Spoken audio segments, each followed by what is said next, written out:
Hello, ladies and gentlemen, and thank you very much for attending this plenary session.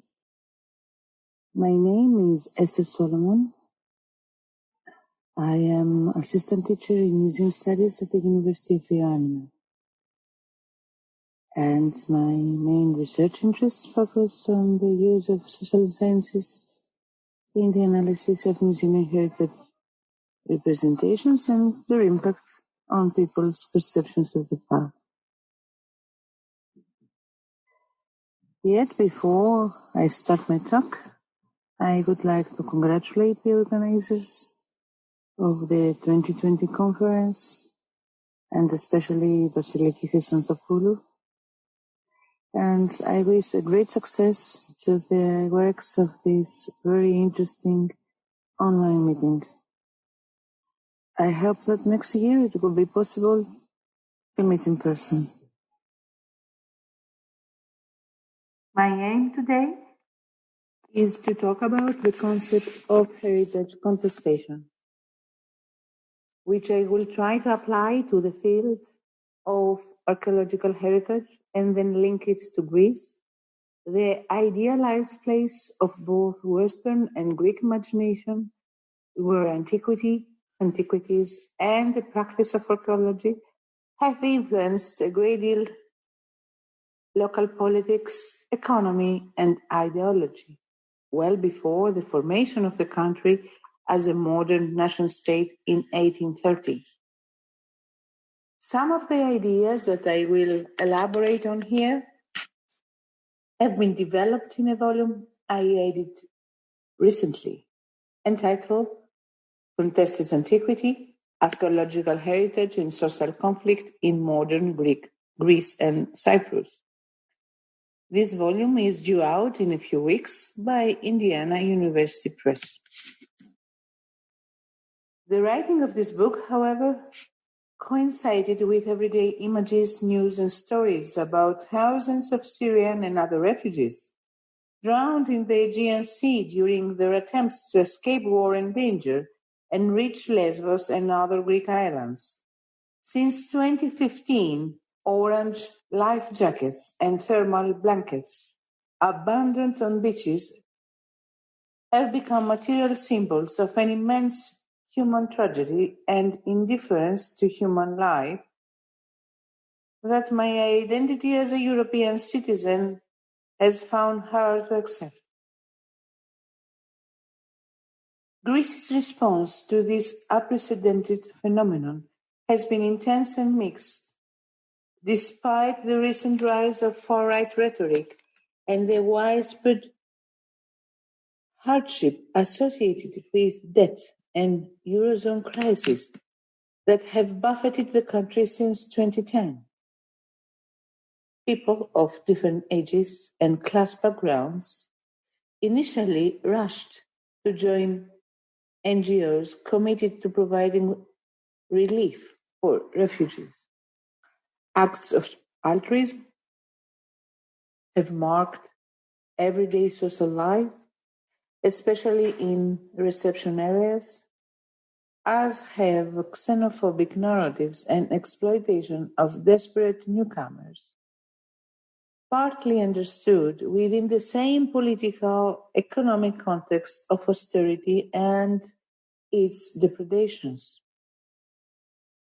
During this same period, the murder of the Syrian archaeologist Khaled al-Assad, while trying to protect the World Heritage Site of Palmyra, sparked international outcry. The footage of the destruction of the site's monuments by ISIS militants was ceaselessly reproduced on the web, the news, and social media.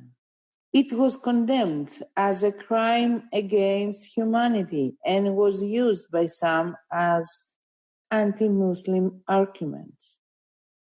Yet it was loosely, if at all, associated with the myriad deaths occurring every day along the sea borders of the European Union. Then an incident went rather unnoticed.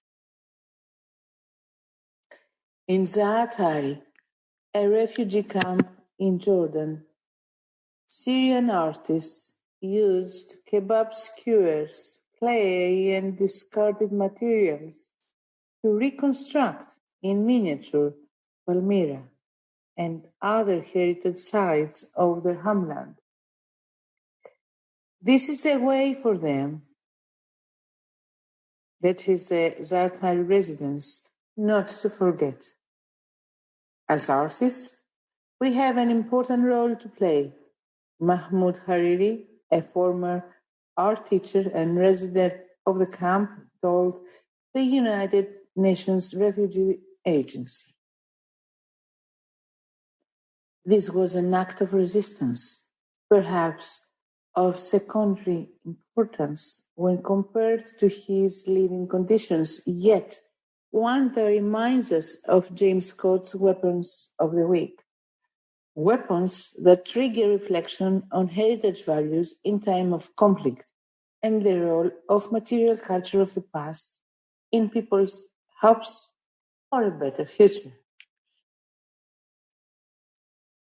In the time that followed, apart from solidarity, compassion, and material aid, collectivities in Greece have also advocated making cultural bonds with the asylum seekers, many thousands of whom remained entrapped in hotspots around the country, all forcefully shipped back to Turkey as part of a deal between Greece and the European Union. References to the immense flow of Greek refugees from Turkey, known as the Asia Minor catastrophe, who arrived in Greece in the 1920s, most of them at the same island ports, became frequent. A peculiar memory work was here at stake. The Archaeological Museum of Thessaloniki, a city also known as the Mother of Refugees, due to the great number of expelled Greeks it received after the Greek-Turkish War in 1922-1923, put on an exhibition of the classical sculptures brought to Thessaloniki by the refugees of Rhodes in modern Turkey. The museum curators inevitably connected their exhibition to current Syrian flows,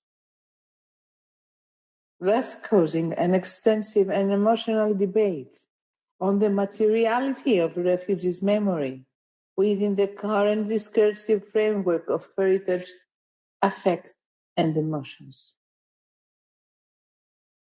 Moreover, artists, cultural organizations, schools, and museums got actively involved in this new memory discourse, which called for political activism and humanitarianism.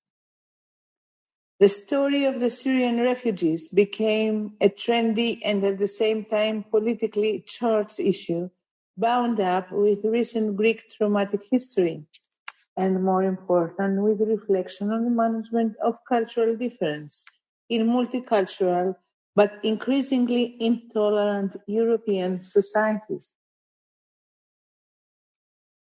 The stories around the Greek-Assyrian antiquities, the refugees' pain, and their special trajectories make us think that heritage is related not only to cultural memory and social identity, local, national, gender, religious, ethnic, or other, as many scholars have shown in the last decades, but also and inevitably to conflict.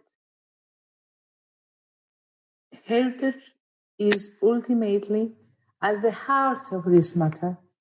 It causes opposition, ambiguity, memory wars, or even physical destruction.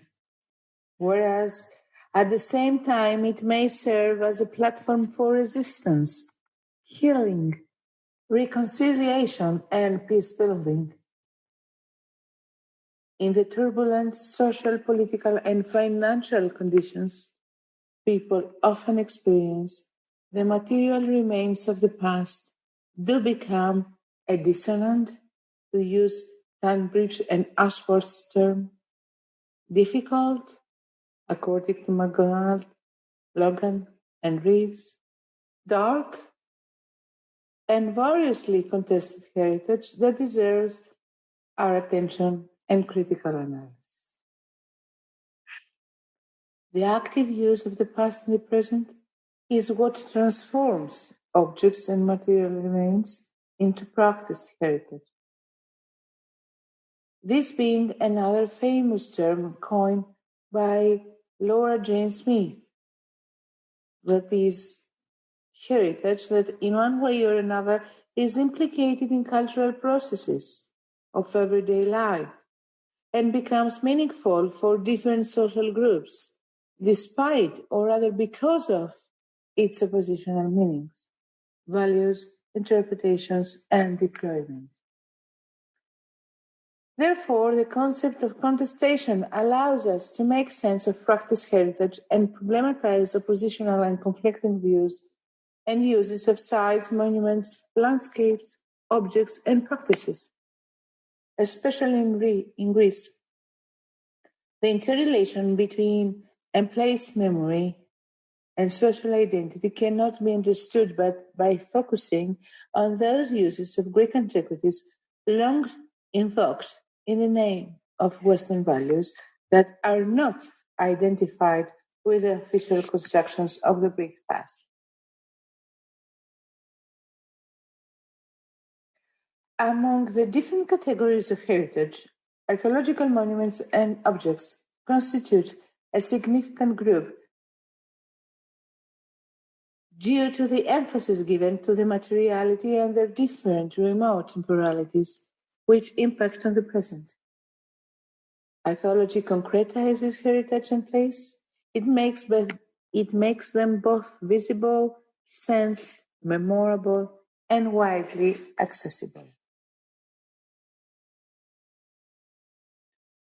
Within the prevailing Western tradition of memory as a collection, largely based on Aristotelian thought and the linear conception of time, archaeological monuments have been analogically associated with memory, constituting its durable, solid metaphors that can be made and man-made and unmade. Their destruction in modernity is often considered as tantamount to oblivion and identity loss, whereas heritage conservation is seen as enhancing people's generalized need to secure their vanishing relationship with the past.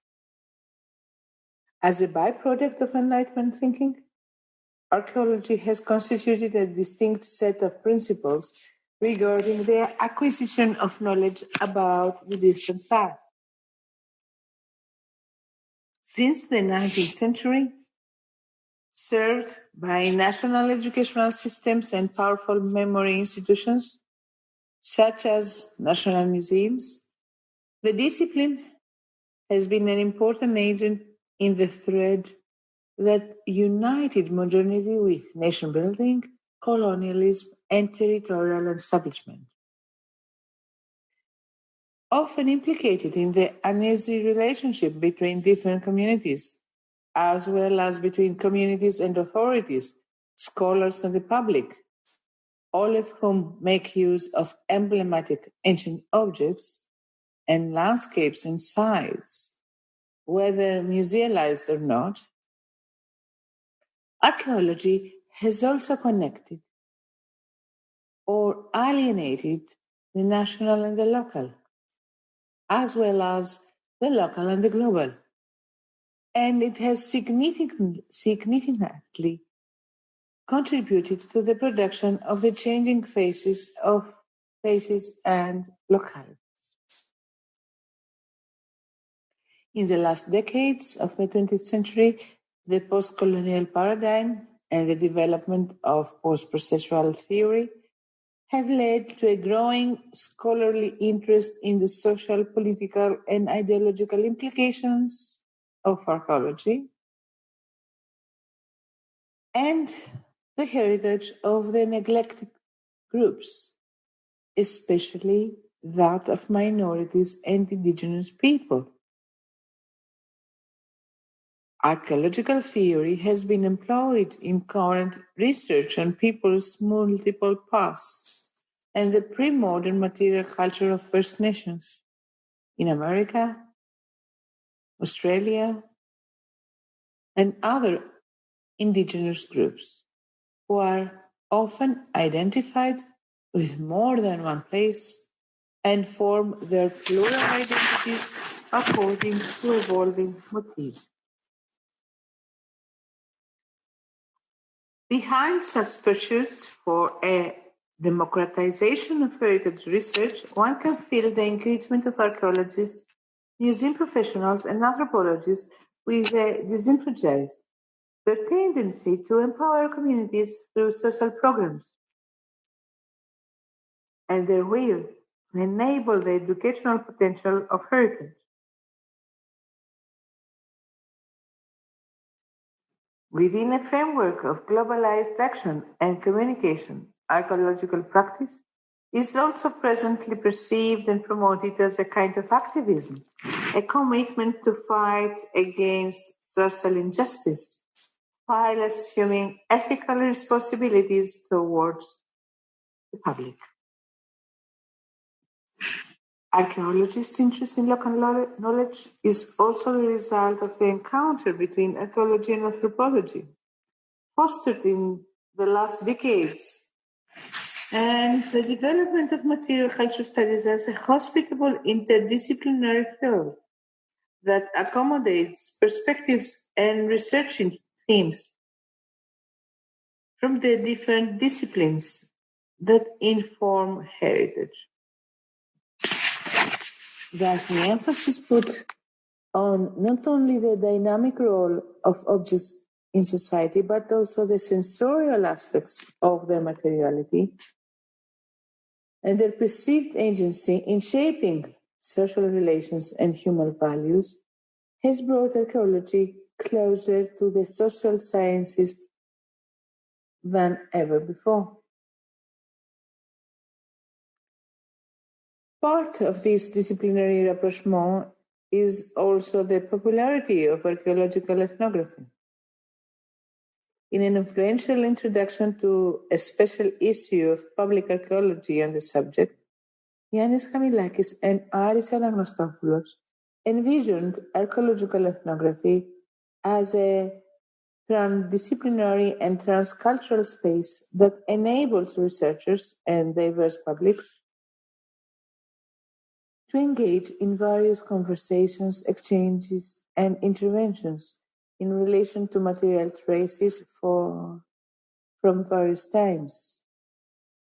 Whereas Bender, Hamilton, and Tilly have highlighted the need for an ethnography of both the excavation and the excavators. In fact, the same idea of practice heritage discussed earlier serves as a powerful link between archaeology and anthropology. Moving from the material remains of the past to what people feel, think about, and do with these remains in the present is the contact point between the two disciplines, their temporalities and their concerns about social relations then and now. Two directions have characterized recent approaches to archaeological heritage. The first, politically and ideologically aware, has focused mainly on top-down analysis, producing representational critiques and emphasizing the role of heritage in the construction of the nation-state, the production of otherness, and the consolidation of elite power, what Smith has termed authorized heritage discourse, or in Walter Benjamin's words, the construction of history as a homogeneous and empty time. The overall academic debate has been largely based on the employment of a Foucauldian archaeology of knowledge in this case of the archaeological knowledge itself, and their approachment between the ends of hitherto binary oppositions, memory and history, natural culture, people and things, objectivity and subjectivity, individual and social action, private and public domain. The second approach, coined as memorial, has benefited a great deal from applied social research and bottom-up analysis. In a way, it has anthropologized the heritage debate. It is interested in symbolic, communal, and broadly social meanings of material culture, multiple counter-narratives and counter-memories, subaltern voices, and all categories of personal and local heritage, what David Harvey has called small heritages. Yet, is heritage inevitably related to conflict, dispute, and contestation? As Tunbridge and Ashworth suggest, all forms and manifestations of heritage can create dissonance, as long as they are selected and named as heritage. What is, that is, decided as someone's heritage is not, that is, it is decided that it is not someone else's. This fact is reinforced because behind each such selection lies a structure of power that makes relevant decisions. Or, as Benjamin again has put it, in the cultural arena of the past, charged with the time of now, the ruling class gives the commands.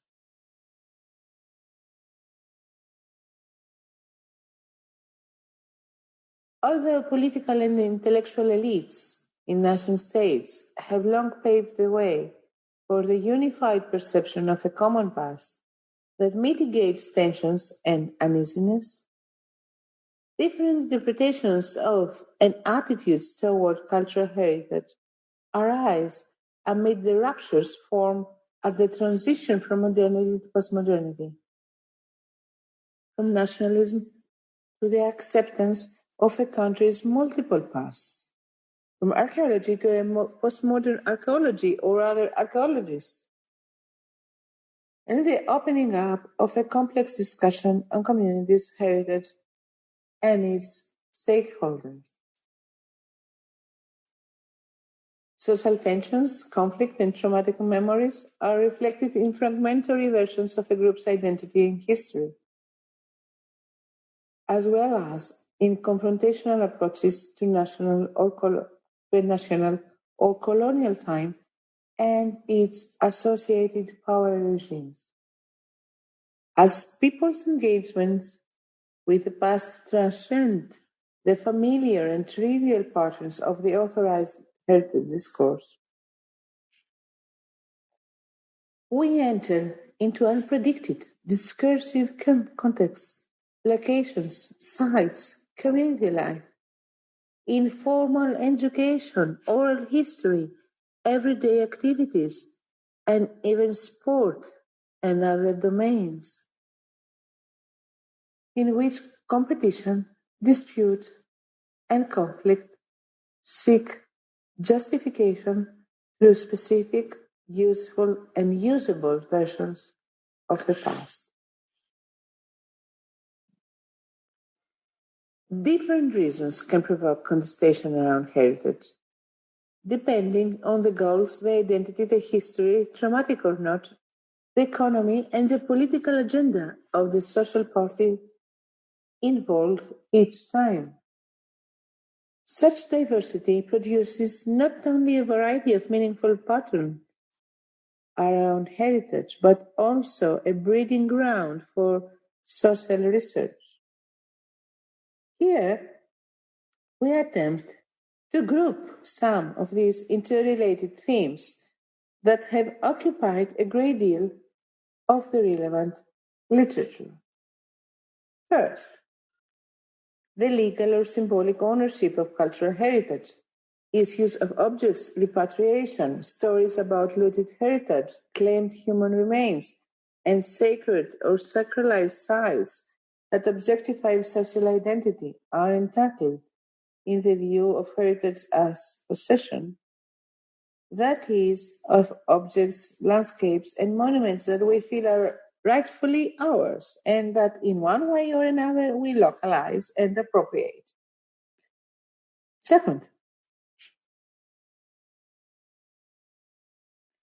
related to the previous first point is the exclusion of social groups from the actual or symbolic use and enjoyment of their heritage in order to consolidate authoritative versions of the national past. Issues of discrimination, monoculturalism, injustice, and violation of human rights are at stake here. Struggles for social recognition within established social hierarchies are ethnographically explored through acts of heritage contestation as people and groups claim a different position in their surrounding power structures or try to resist them. 3. Given that the challenging stances of groups and communities to heritage is more rigid when their members constitute part of a represented past, or even more so when they have experienced it, and oppose its dominant meanings or descriptions on pragmatic or moral grounds, a pertinent research category would include several representational critiques of museum displays concerning the validity, accuracy, and morality of exhibited cultures, as well as the visualization of indigenous and minority cultures through powerful Western epistemological cases. 4. Preservation and conservation issues. Who, how, why, and what not does a heritage authority decide to preserve for future generations? 5. Conflict regarding spatial practices. State authorities collide with local communities concerning urban planning, allowed or impeded community activities. Interventions in the landscapes, land uses, and the future and aspect of people's settlements, houses, and their suitable or not aesthetics. Given that all of these aspects are often linked to the heritage industry, tourism, property rights, and local economic growth. In such cases, claims for community participation in heritage site managements, and thus the preservation of the past seen as an active strategy to create a better future, are generated and variously negotiated. 6. Issues of authenticity. Popular cultural representations of heritage for tourist purposes, theme parks, and heritage simulacra often clash with the authority of scholarly narratives that contest the use of heritage as a devalued, even Disneyfied commodity intended for repetitive tourist consumption. In some cases, treatment of local populations are tourist commodities in invented traditions, as Hobsbawm and Erasure have influentially argued, is also contested on ethical grounds and on its question of authenticity, whereas performances of local heritage, especially in developing countries, often convey messages of modernity that stand in contrast with the reenacted past. 7. Violence and physical erasure of cultural heritage during or after social and ethnic conflict. Acts of international heritage destruction as a consequence of armed fights, often accompanied by a tragic loss of human lives, lead to the erasure of a group's right to land use, self-determination, and commemoration of its suffering. Destruction of heritage is a means for the memory cleansing of the defeated, even in periods of peace, in the context of enforced gentrification programs that aim to rebrand national or urban identities. 8. Should heritage management emphasize cultural differences between national or ethnic groups? Some scholars maintain that the assertion of cultural differences and their asymmetrical nature is linked to the growth of cultural fundamentalism. It has also been argued that emphasis given to cultural similarities could prove essential in pursuing social harmony through cultural unity. In this spirit, several recent and current European Union heritage projects have worked toward constructions of an imagined European cultural identity. 9. Ethical approaches to the handling of traumatic heritage and painful memories. Sound silences and negative feelings such as shame and guilt. Concentration camps, sites of torture, atrocities, death, and displacement face embarrassing dilemmas such as having to present history, respect victims, and activate empathy and historical understanding at the same time. Such sites also have a considerable economic and educational potential due to the development of pilgrimage tourism or thanatourism. 10. The hierarchy of heritage values and the role of international institutions. Saving and classifying monuments on a scale according to their universal, national, or local significance may reproduce injustice at the expense of local groups by eviction, misrepresentation, lack of recognition, or simply by excluding them from day-to-day social interaction with their cultural resources. In this context, the institutionalization of, for example, heritage management of those classified as World Heritage Sites by UNESCO has been criticized as imposing top-down approaches to heritage protection and local populations' rights, while obstructing a relational other than clear-cut and categorical understanding of heritage. Finally, if heritage is capable of sparking contestation and conflict, wouldn't it also be able to work more positively and contribute to human initiatives that seek to foster dialogue and community cohesion? Can we employ contested heritage as an incentive for achieving multivocality, social coexistence, and mutual understanding across cultural and religious differences? In the last few years, a great deal has been done in this direction to reinforce the therapeutic and consoling character of heritage. And to use the words by Walters, Lavin, and Davies, to solutionize heritage rather than problematize it by including it in peace-building processes. As Gil has maintained, it is time to shift our conception of public memory as a guarantor of an embattled national identity and use it as a way to overcome trauma and injustice. Acknowledging a difficult, discontinuous, or dark past means coming to terms with suffering and indifference to human rights. Trauma can be undermined within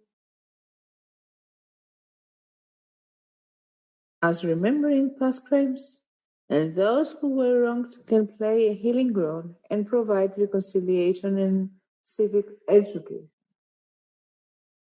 In post-conflict societies, peace-building literature informs us about the need for a sustainable change based on social responsibility, norms of mutual respect, and a bottom-up understanding of neighborhood. Some researchers refer to the capacity of the museums to act as contact zones between distinctive cultures or spaces for the challenging of negative preconceptions of the other. Community groups and activists can play an important role in unlocking the potential of memory institutions, such as museums, and the value that they can add to bottom-up projects between enemies. Moreover, tourism has been proposed as a space of small-scale but effective dialogue between opposing attitudes to otherness in regions of war and conflict, such as the Palestinian-Israeli contested borderscape, whereas heritage reconstruction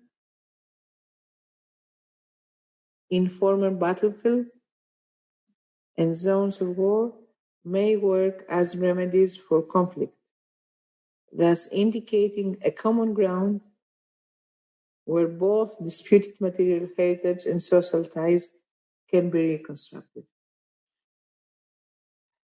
In Greece, all the above-mentioned reasons operate and make archaeological heritage a contested terrain. Since the 19th century, almost all conflicts characterizing social reality in the country seem to have been linked to the use and more generally the perception of the country's ancient material culture. As practiced heritage, however, antiquities have been deployed not simply as signs of Greek national identity, but mainly as weapons in the expression and negotiation of social differences, disagreements, and clashes, either internally, i.e. within the national domain, or on the international scene. Archaeological heritage is central to the relation between Greece and the West, and it has been both the means to approach and resist the powerful Western other, always according to time, context, ideology, right or left wing, and other social divides. In this enduring game, social groups and their alliances have varied, as have the aims and objectives of those involved in the disputes around the interpretation and management of ancient material culture. More than an unquestionable national treasure proudly offered to foreign crypto-colonial gazes, archaeological heritage has also been employed in multiple games of social antagonism, cultural visibility, and appropriation. It has been variably ours and theirs, significant and tyrannical, inclusive and exclusive, and even traumatic when referred to a peripheral and unaccomplished modernity, either claimed and pursued by Greeks or unclaimed and rejected. In Greece, heritage sites objectify conflicts between communities and authorities, archaeologists, central and local governments, regarding property rights, between academics and artists, between the demands of an important past versus the agency of those struggling in a humble present, and between the demands of everyday life versus those demands imposed by formal or hegemonic narratives regarding the significance, value, and representation of the ancient Greek past. Let's see an example of such social agency stimulated by the management of Greek archaeological heritage within the context of the current financial crisis. In August 2014, the chief archaeologist of the Archaeological Service in Serres, northern Greece, announced in a press conference the excavation of a huge circular tomb close to the site of Amphipolis, a major ancient city port in Macedonia. The news caused a great fuss in the media concerning the identity of the buried skeletons found there. Alexander the Great, once again, rather unwillingly, participated as protagonists in the coverage of Amphipolis because numerous hypotheses were put forward connected the unearthed bones to him, his mother, his wife Roxanne, his general Hephaestion, and others. Alexandromania and an unprecedented treasure hunt were nourished by the excavator, the media,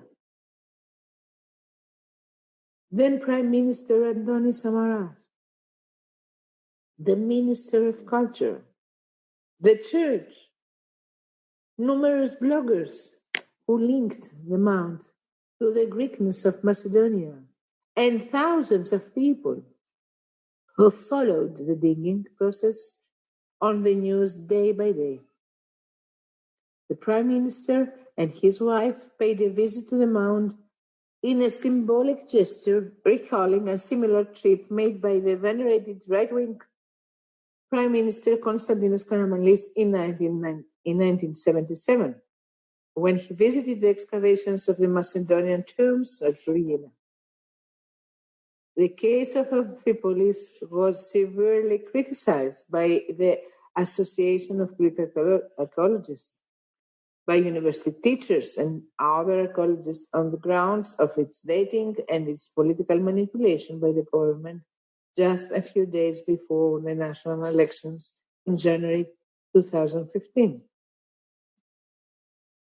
The newly elected government soon put an end to this public discussion, as well as to its funding, and the story of Amphipolis passed into history until July 2019 and the return of the Conservative Party into power.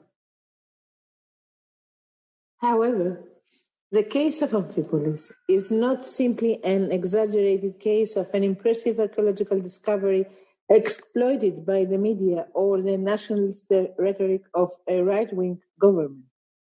It is also an intense social event whose intensity and passion is inextricably linked to the current economic crisis in Greece.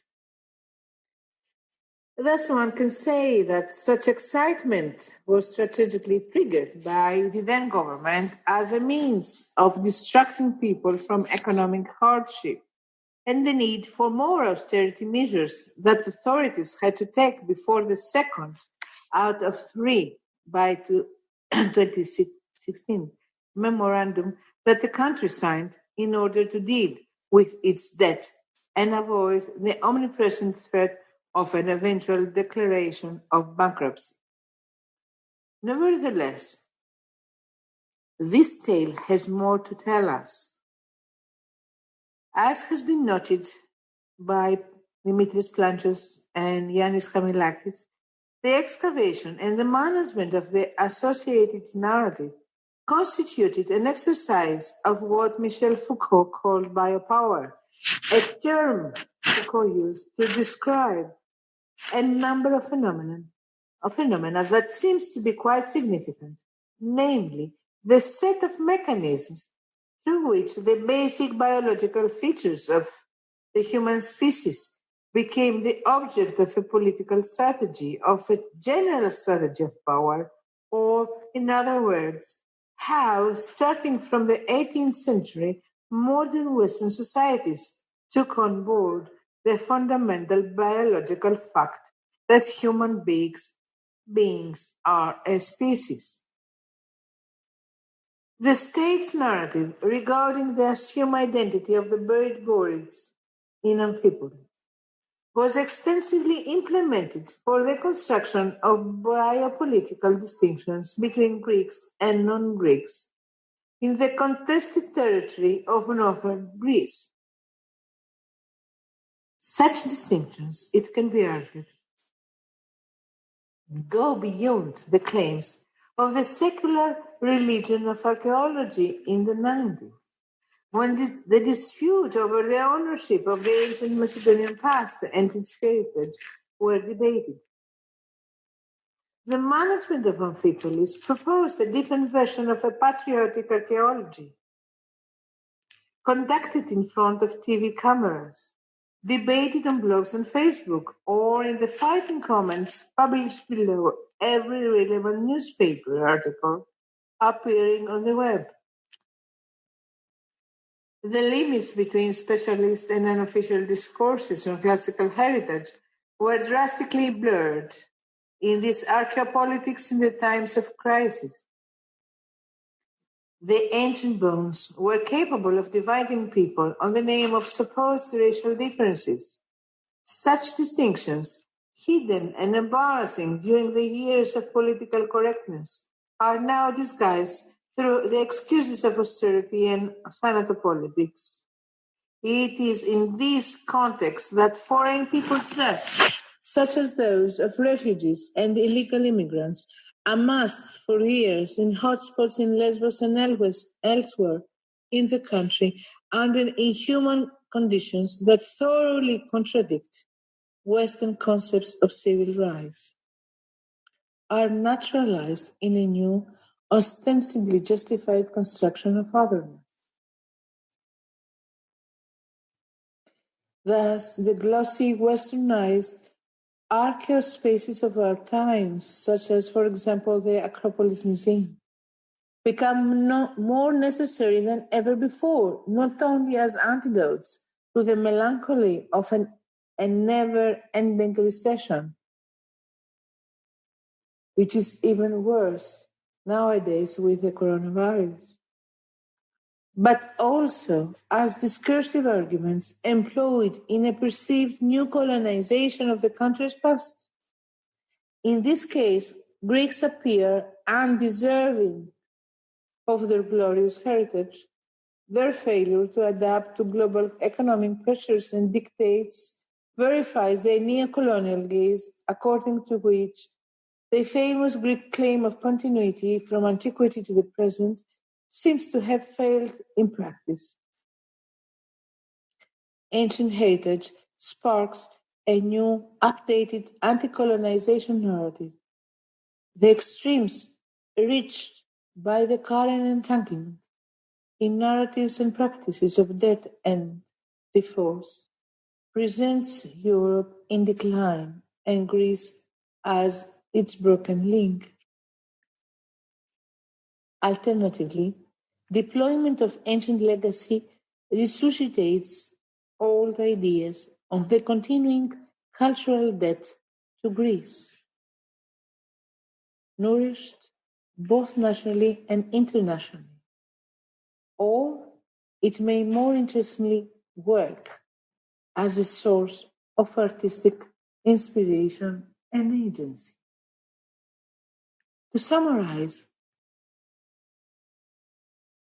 conflicting uses of archaeological heritage are central to Greece during the current times of crisis and austerity, in which cultural values and human rights appear to be at risk. Because people feel attacked by global and often unclear political and economic interests, antiquity is evoked to counteract and assuage these feelings. It is also used to advocate a new decolonization process, or often as a source of inspiration in order to deal with the practical and moral consequences of the crisis. At the same time, it is also used as a governmentalization tool for the imposition of authoritative, even racist, biopolitical strategies that polarize social groups and present ancient Greek heritage as being at the antipodes of solidarity, cultural exchange, and social coexistence in the present. It becomes obvious that heritage contestation is not only a provocative research concept that enables interesting insights into different people's identities, ideas, attitudes, and uses of the Greek archaeological past across time and context. It is also a stimulus to follow changes in their perspectives and points of view, to subvert generalizing stereotypes about the homogeneity of national culture and to explore polyphony and diversity. That is the endless polysemy of heritage. As Greece itself becomes a site of conflict with social ruptures and struggles for a better future being inscribed on the surface of its heritage, contested monuments, objects, landscapes, and sites offer a way for those interested in Greece and its past to critically engage with contemporary social and political uses in and about this area of the world. Thank you very much.